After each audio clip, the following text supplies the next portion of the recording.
Coming in at number 10, we have Kamala Khan, aka the latest and greatest Ms. Marvel. Originally just an Avengers fangirl growing up with her parents in Jersey City, Kamala Khan's life was changed forever when the Terrigen Mists incident took place and activated her hidden inhuman powers. Kamala was amazed to discover she was actually a polymorph and was capable of completely altering the size of her body. Inspired by her lifelong hero, Carol Danvers, aka Captain Marvel, Kamala Khan became the next generation's Ms. Marvel, using her powers as a member of the Young Avengers and becoming the type of hero she'd always dreamed of becoming. Coming in at number 9, we have the iconic vampire killer known as Blade. Born as a human-vampire hybrid named Eric Brooks, Blade has all of the powers of a Marvel Universe vampire with nearly none of the negative side effects. He possesses superhuman strength and speed, with all of his senses heightened to make him a perfect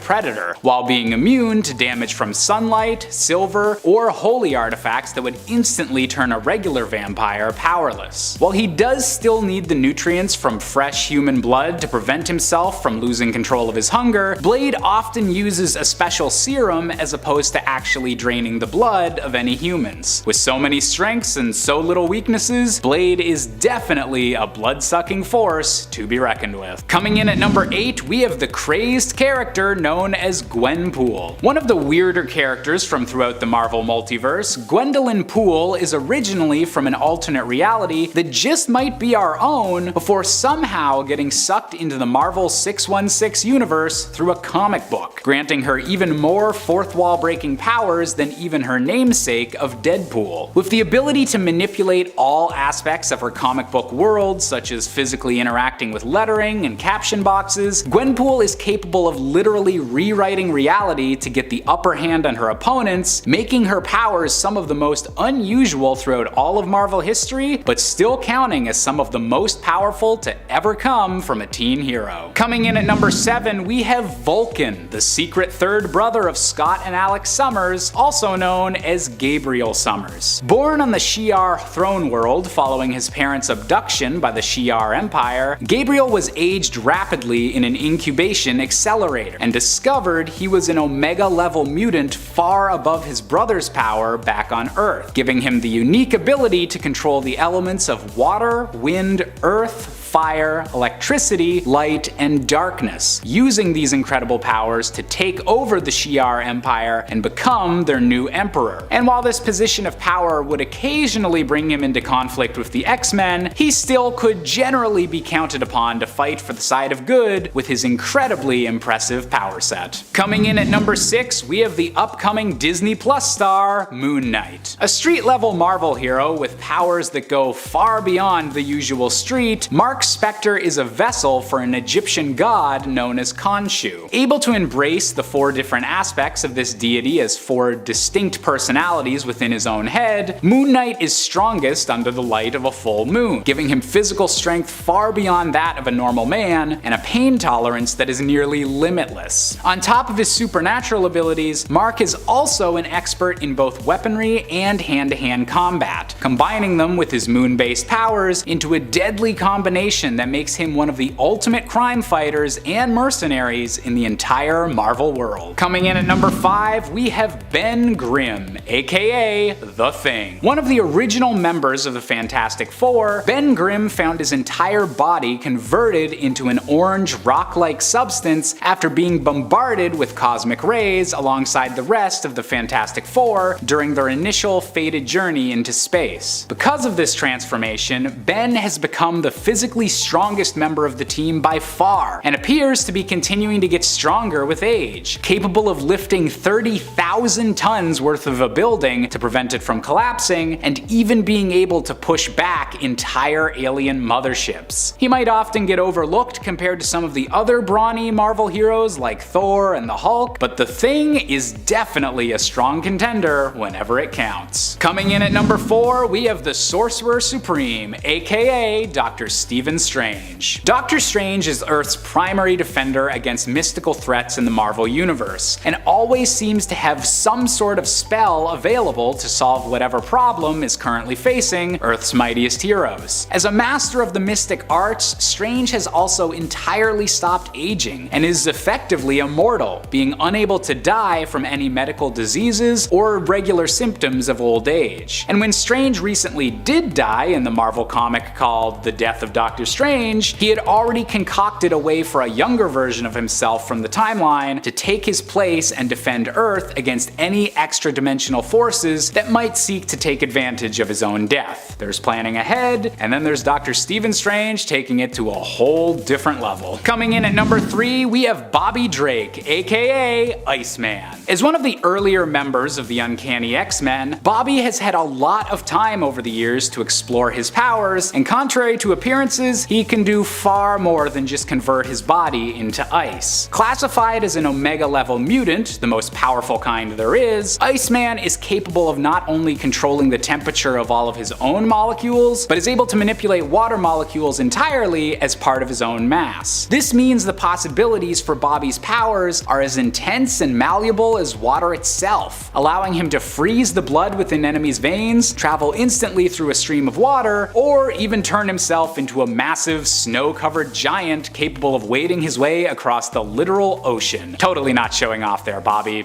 Totally not. Coming in at number 2, we have Peter Parker, aka the Spectacular Spider-Man. Now, Spider-Man definitely isn't known for being a weakling, but his actual physical strength is actually far beyond what anyone in even the Marvel Universe would expect. Under situations of intense stress, Peter Parker has been shown as capable of lifting literal tons worth of rubble and debris, far beyond the usual strength that he generally seems to show off. And when Peter Parker's body was briefly taken over by Otto Octavius's brain, the villain was stunned to discover that Spider-Man has actually been holding back every punch he's ever thrown, after the villain controlling Peter's body accidentally punched the Scorpion's jaw right off. Maybe it's a good idea to not try and get punched by Spider-Man. And finally, coming in at our top spot, we have the Incredible Hulk, a character who's known for being strong, but might actually be the most underrated when it comes to just how strong he can become. Ever since being bombarded with gamma rays, Bruce Banner's limits for physical strength have been said to be practically non-existent, with all-knowing characters like the Beyonder outright stating that the Hulk has no limits to his physical strength. The only difference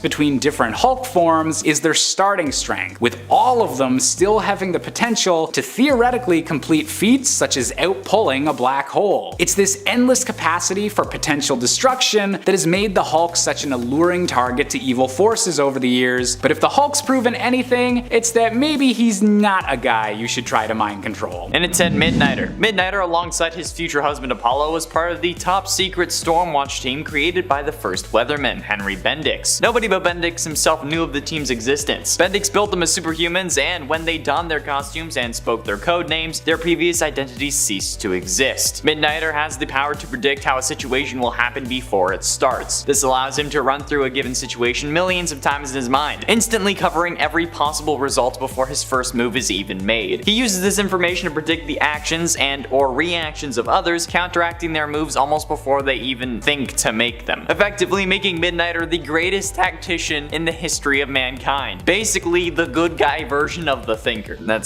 That's pretty cool. He could be Batman just because he knew every single way it would happen. And at 9, the Atomic Knight. The Atomic Knights appeared in every third issue of Strange Adventures in the early 1960s, beginning with number 117 and running through number 160. In all, there were 15 early 1960s Atomic Knight stories created by writer John Broome and artist Murphy Anderson. They were a band of heroes living in and protecting the post-apocalyptic future of 1992.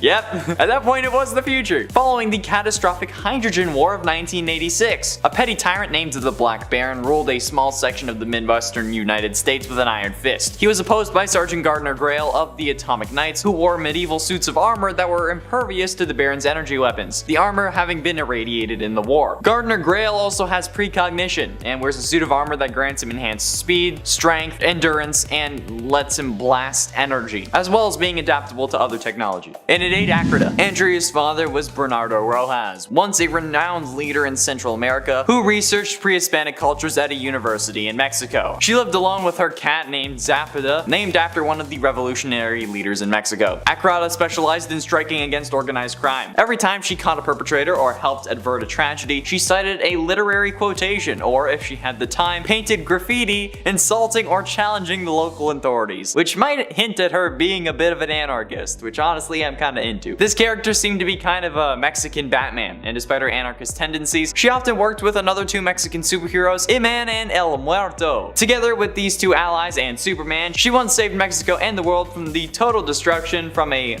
bad guy group trying to channel the powers inherent to the ley lines of Earth to accomplish their goals. So good on ya, Andrea. Good on you. In its 7th Jack-O-Lantern. The first Jack-O-Lantern is Daniel Cormac of Ireland, who was born to a poor farmer who was granted a magical lantern by an Irish fairy. Yep, that's how we're going with this. Cormac is a member of the Global Guardians, an international group of superheroes. His first recorded mission in Super Friends number 8 was to help Green Lantern dismantle a bomb in Ireland. Both Daniel Cormac and Marvin Noronza, the second Jack-O-Lantern, have a mystical lantern that gives them the power of flight, flame projection, teleportation, illusion casting, enhanced strength, and the ability to just create fogs. The power of the lantern is also its weakest at noon and gradually increases until its peak at midnight. Liam McHugh, the third Jack-O-Lantern, found a way to internalize the powers of the mystical lantern and no longer needs to carry it. So yeah. In its 6th, Apollo. Essentially the Wildstorm universe's answer to Superman, Apollo is now technically a part of the DC superhero universe, like Wildstorm ever since the two universes converged following the events of Flashpoint. Apollo possesses many of the same powers as Superman, but with a few notable differences. Like Kal-El, Apollo possesses superhuman strength, flight, and near invulnerability. If you want some clarification as to just how impervious to damage he is, he's able to walk on the surface of the sun. Apollo also has the ability to shoot lasers from his eyes, derived from solar energy, but unlike Superman, he can also release this energy from other parts of his body, including his hands and mouth. This dude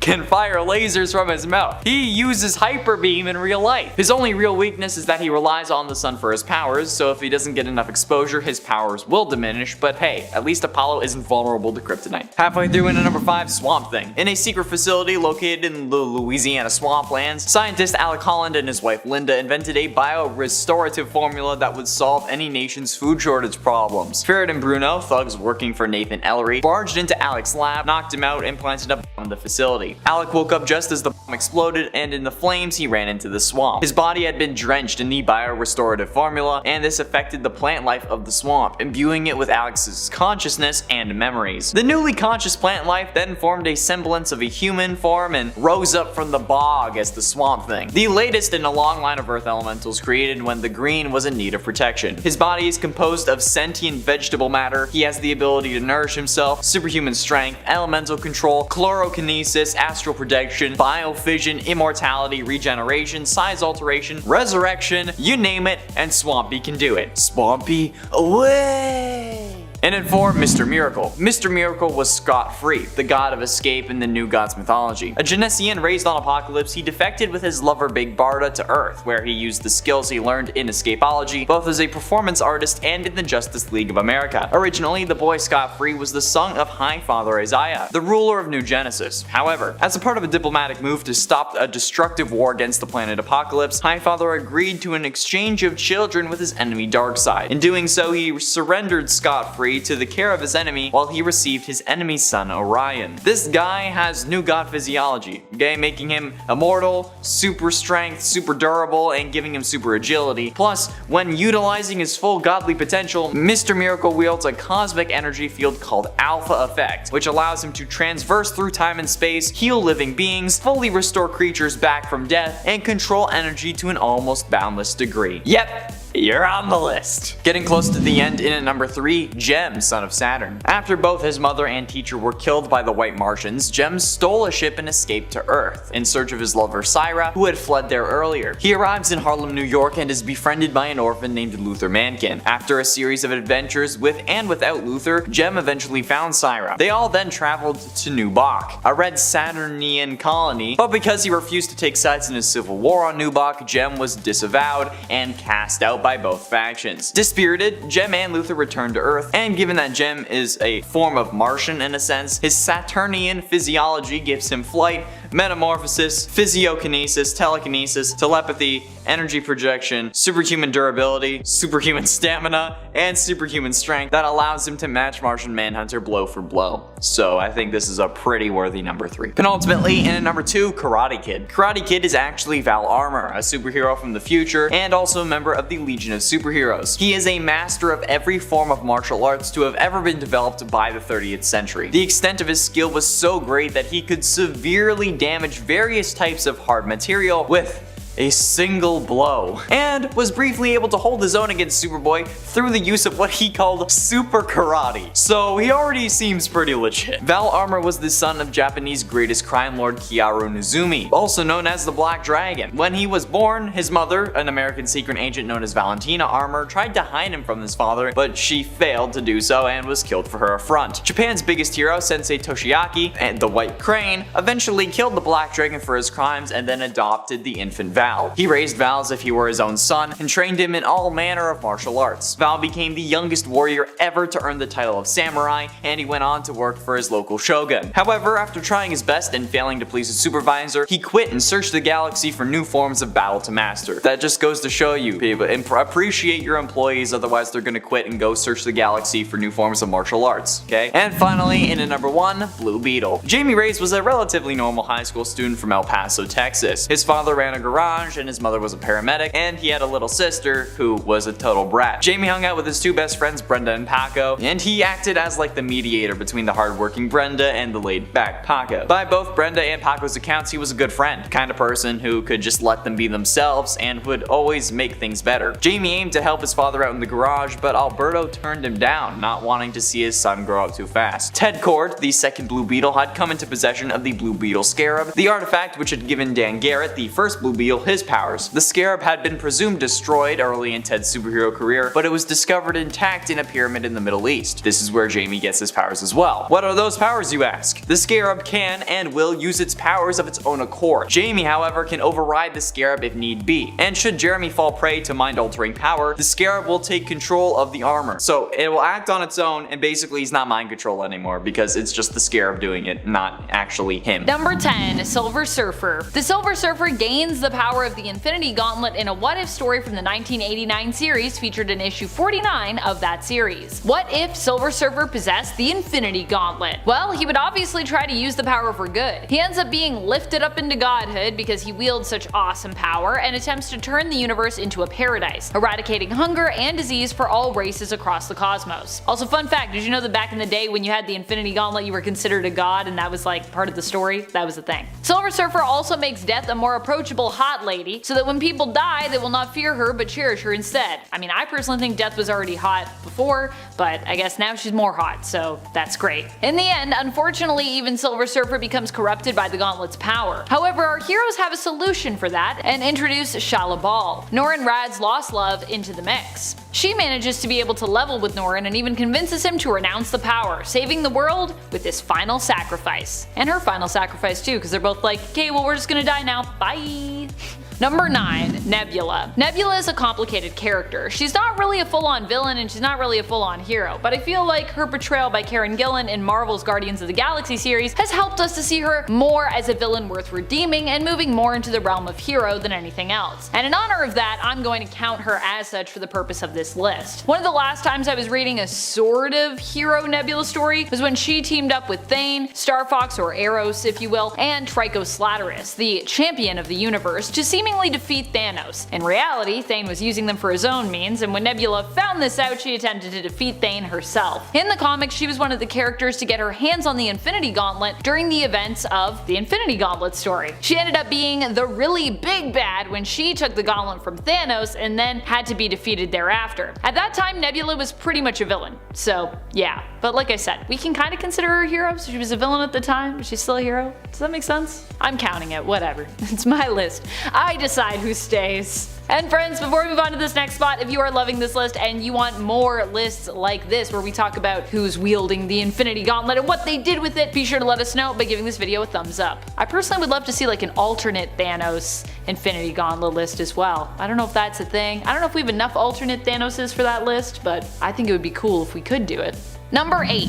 Deadpool. Surprisingly, or maybe not so surprisingly if you're familiar with the character, Deadpool also has wielded the Infinity Gauntlet before. In this case, he ended up getting it from Thanos when he pulled a bait and switch, swapping out the real gauntlet with a fake. Deadpool then planned to use the gauntlet to roast the Marvel Universe, but instead got celebrity roasted himself by host Howard the Duck and a slew of other heroes, villains, friends, allies, and even lovers. In the end, however, Deadpool breaks the fourth wall to do some roasting of the audience and ultimately returns the gauntlet to its rightful owner. Thanos, of course. What did you think? He was gonna give it to someone else and save the day? This is still Deadpool we're talking about. Also, I'm pretty sure the issue this story comes from, issue 45 of Jerry Dugan's Deadpool run from 2013, is also where the Thanos copter originated. Either way, if you're a fan of Thanos copter, it is in there too.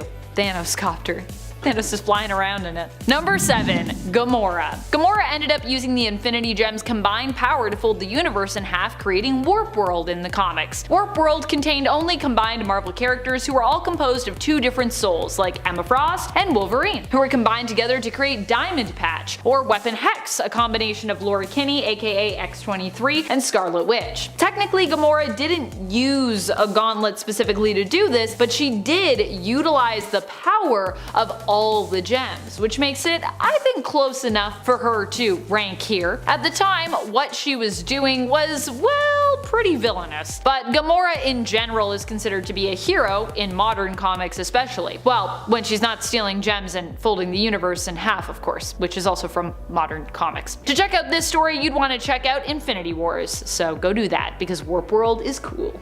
Number 6. Black Panther. T'Challa was the one to use the Infinity Gauntlet against God Emperor Doom on his own created version of Battleworld. Doom's created version of Battleworld, not T'Challa's, just to be clear. This reality was a patchwork one created by Doom after the inevitable destruction of the incursions. Doom faced T'Challa and Namor, the former of which also came wielding the Infinity Gauntlet. While initially T'Challa succeeded in defeating Doom, he inevitably regenerated and then destroyed the Infinity Gauntlet in turn. However, while Doom beat Black Panther even with the Infinity Gauntlet, it was then revealed that this had all been a part of a master plan and was intended only to distract Doom, which evidently had pretty much worked. God Emperor Doom was so OP though. RIP God Emperor Doom. Doom's still around though, so I wonder if he remembers that. No, he probably doesn't remember that. I think it all got wiped. He just remembered that he killed his arch nemesis, and he was like, I'm happy now. Also, I'm not scarred. Number 5. Mr. Fantastic. Reed Richards aimed to wield the Infinity Gauntlet, collecting the gems and assembling them all with the intention to destroy them and prevent anyone else from gaining their dangerous level of power. He used his own group of banded together heroes to find the gems and collect them.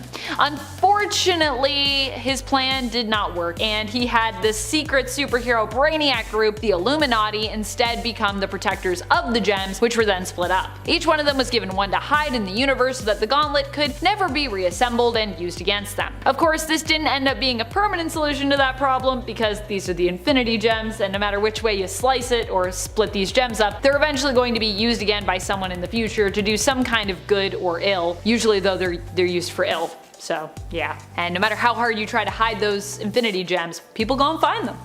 Number 4. Hulk. Obviously one of the heroes we can't leave out, considering how mighty he is and how important his time with the Gauntlet was in the MCU, is the Hulk. The Hulk wore the Infinity Gauntlet and was the one to use it to bring everyone back in the MCU. If you were wondering how a big, not super intelligent berserker like the Hulk managed this feat, managed to stay focused, this was actually during the time in the MCU where Hulk was more in balance with Bruce Banner. The two beings were more merged at this point and basically became Professor Hulk. Hulk wore the gauntlet in the MCU during Avengers Endgame and used it to bring back everyone that had been snapped out of existence, undoing what Thanos had done in the previous film, Avengers Infinity War. In the comics, in the Ultimate Universe of Earth 1610, the alternate Hulk of that Earth also wielded the Infinity Gauntlet, or rather the Infinity Gauntlets, as in that universe there's 2 of them, but that's a story for another list. Number 3. Iron Man. Someone that has been immortalized when it comes to his use of the Infinity Gauntlet, or Iron Gauntlet if you rather, in the MCU is Iron Man. Iron Man snapped past Thanos and his army out of existence, which resulted in the heroes winning the day in Avengers Endgame. Thanos returned to try and set straight what the heroes were trying to fix in their universe, which was his plan to eliminate half the population. Hulk had successfully snapped back those who had been killed off by Thanos' initial snap, but now Tony Stark was fighting to save the world against a past Thanos who had followed them there to once again follow through with his future self's and really his own self's plan. In using the gauntlet, however, Tony gave up his life as it was so powerful a weapon that using it killed him. Also, he kind of had to put it in his suit, and I don't know if his suit was properly wired for all that power. This made Iron Man one of the greatest heroes eternally, but not one of the greatest Eternals, because that's a whole different group of heroes. Tony has also briefly wielded the Infinity Gauntlet in the comics, but it went quite a bit differently for him in comparison. Once again, a story for another list. Number 2, Captain America. Captain America actually also wore the gauntlet, in the comics at least. He attempted to use the gauntlet to keep Earth 616 safe during the incursions. This was a dangerous time in the comics when basically different realities were colliding and thereby destroying one another. Captain America attempted to use the power of the Infinity Gauntlet to push away the impending Earth and help prevent their collision. However, he failed in his attempt, and instead all of the stones on the gauntlet were seemingly destroyed except for the Time Stone. Probably one of the most useful stones too when you think about it in terms of getting the other Infinity Gems back at some point. I feel like there's gonna be someone that's gonna be like, you're calling them gems and stones. What is it, Amanda? Look, they're stones I'm pretty sure in the movies, they're gems in the comics. Gems, stones, it's all the same thing. They're rocks. They're infinity rocks, that's what we should call them. Number 1, Adam Warlock. Probably one of the most famous people to wield the gauntlet when it comes to comic book heroes from Marvel is Adam Warlock. Adam Warlock is often seen as a sometimes ally, sometimes opponent to Thanos, and in this case, he was kind of both. He ended up initially joining the heroes during the events of the Infinity Gauntlet in an attempt to defeat Thanos in the comics. However, they failed. When Nebula, who was known only as Thanos' granddaughter at that time, usurped Thanos, taking the power for herself, Thanos and Adam Warlock decided to team up to put a stop to her. This is when Adam Warlock got his hand on the gauntlet. However, after ascending and becoming a god thanks to the gauntlet's power, as I said that used to be a thing, he was instructed by the Living Tribunal and convinced to basically disassemble the gauntlet, hiding the gems with those that he trusted to protect them, one of which remaining with him, the Soul Stone. And I'm pretty sure Adam just held on to that and was like, now I have the power of the Soul Stone. As if he wasn't powerful enough already. Jeez, Adam, you're already so powerful. Number 10, Draculina. To be clear, when we talk about heroes you've never heard of, we're more talking about those that sit on the outskirts of the superhero fandoms. So you won't find them likely on the big screen or on DC's or Marvel's main teams like the Justice League, Avengers, or the X-Men. Instead, these are heroes who come from a more humble background by comparison.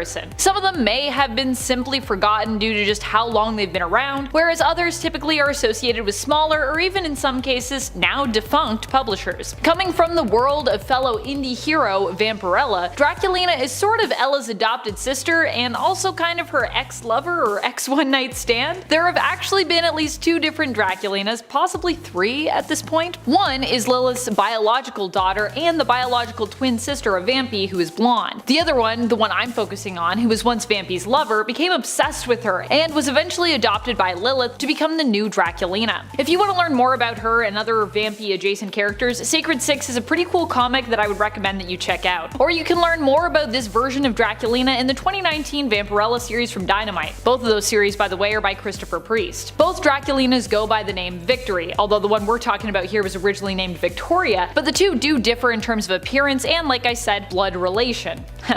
Blood relation in this context almost becomes a vampire pun. This new Draculina isn't exactly a vampire, by the way, but is armed with a demonic ring that basically grants her powers similar to one, allowing her to accurately play the part. Draculina is currently a property of Dynamite Comics. Number 9, Tony Chu. Tony Chu is a quirky and unique character, but still is ultimately a hero, and even technically has superpowers, so he would qualify as a superhero. Tony is a detective who possesses the unique power of sebopathy. Whatever he eats, except for beets, he gains in-depth knowledge of, being able to tell where all the ingredients that make it up came from, being able to taste everything about that ingested food. Tony uses this skill to basically solve murders mainly, sometimes even ingesting parts of victims or the accused, sometimes even ingesting parts of the victims or the suspects to learn more about the case and help solve it. He initially worked for the Philadelphia Police Department, but ultimately gets fired after they witness him eating part of a deceased suspect. He later is hired by the FDA. And friends, before we move on to this next spot, if you are loving this list, there are actually a lot more indie superheroes that I would love to tell you about as we dive into the world of unknown supers. So if you want to learn more, be sure to let us know by commenting below and giving this video a thumbs up. Number 8, Red Sonja. One of my favorite favorite lesser-known heroes is Red Sonja. Red Sonja comes to us from the less sci-fi, more fantasy-based world of sword and sorcery. She is an extremely gifted fighter, marksman, and sword bearer. Red Sonja, the She-Devil, is said to have been given her name for,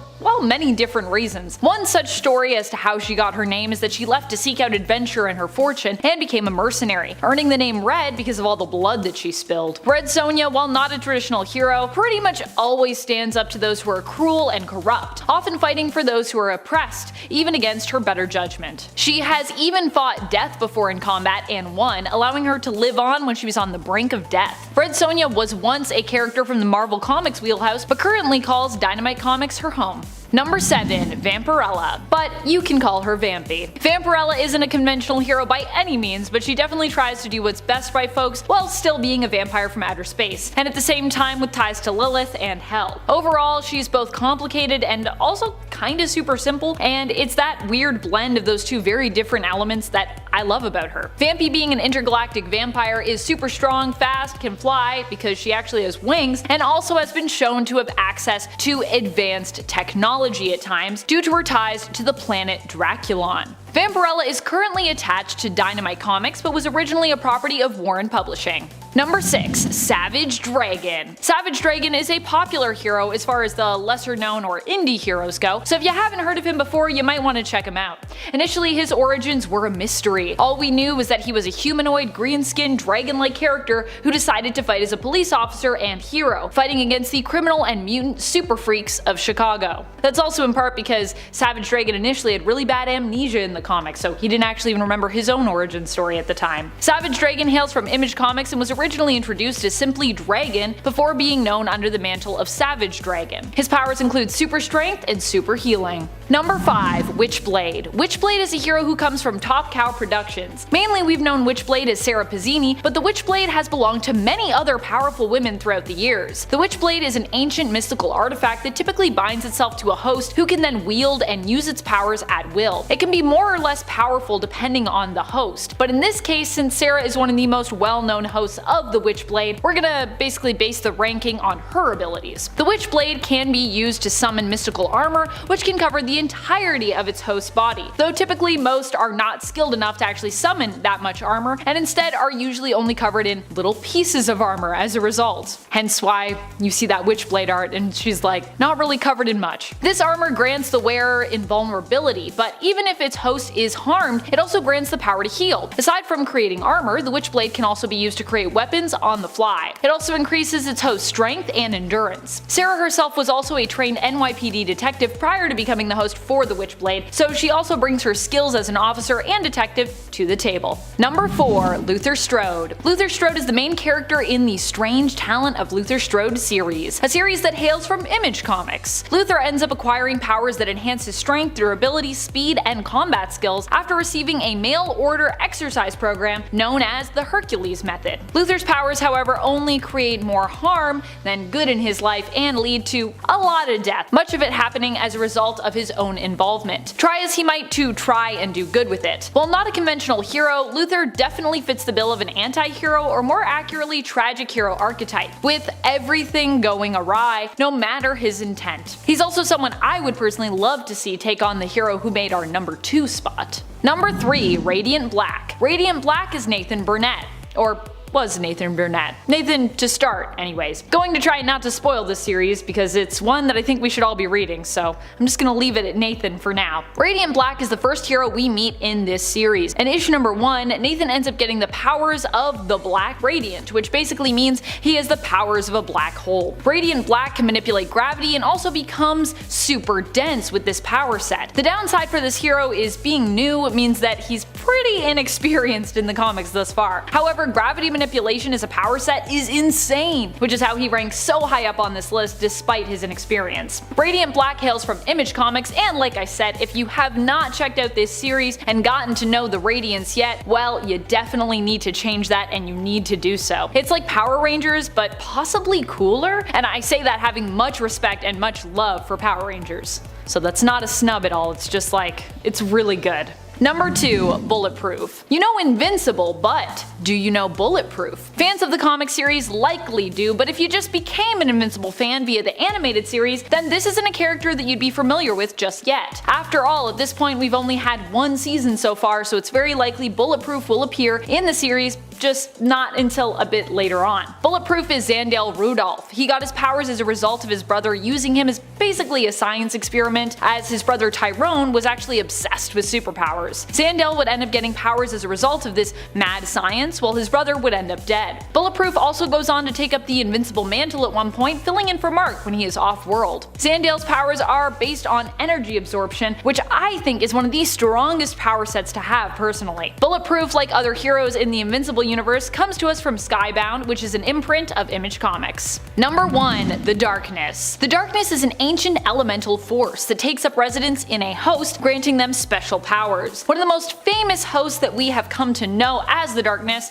is Jackie Estacado. The powers that Jackie wields are similar to what you'd expect from some kind of demonic force. They're also honestly comparable to Venom's power set from Marvel Comics, at least I see a lot of similarities there. The Darkness gives you access to a sort of mystical armor which can be summoned at will. It also grants the user a healing factor, shapeshift abilities, and through them also the ability to fly via wings that you can create. Jackie as the Darkness can also create dark tendrils, which he can also turn into weapons, and he can also summon entities known as Darklings. While more of an anti-hero due to his methods, Jackie Estacado is still a hero in the sense that he generally fights on the side of good. The Darkness hails from Top Cow Productions. And if you do know the Witchblade, you probably know the Darkness, or vice versa.